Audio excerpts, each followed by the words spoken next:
Hello అందరికీ, ఎలా ఉన్నారు? నేను మీ మిక్స్ మాస్టర్స్ ప్రవీణ. ఈరోజు నేను మీకు మా మదర్ చేసే టమాటో రసం రెసిపీస్లో వన్ ఆఫ్ ది మెథడ్ చూపిస్తాను.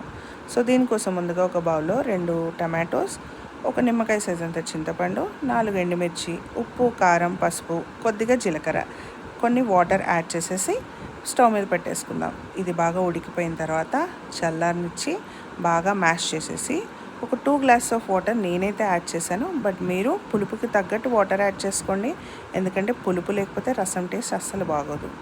అండ్ అది మసిలేంత వరకు మనం పక్కన కొద్దిగా జీలకర్ర, కొన్ని ఎల్లిపాయలు అండ్ పెప్పర్, ఫ్రెష్ పెప్పర్ ఉంటే యాడ్ చేసేసుకోండి. యాక్చువల్ నా దగ్గర పెప్పర్ లేదు కాబట్టి పెప్పర్ పౌడర్ యాడ్ చేశాను.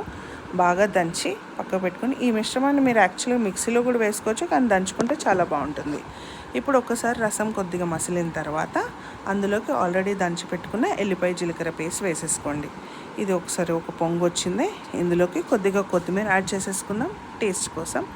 అండ్ మూత మూసి పక్కకు పెట్టేసుకుందాము. అరోమా అనేది అలానే ఉంటుంది. ఇప్పుడు మనము ఇందులోకి తాలింపు కోసం రెడీ చేసేసుకుందాము. ఒక బాండి పెట్టేసి అందులోకి నేను 2 టేబుల్ స్పూన్స్ ఆఫ్ ఆయిల్ తీసుకున్నాను. కొద్దిగా ఆయిల్ ఎక్కువన్నా కూడా రసంలోకి బాగా టేస్ట్ ఉంటుంది.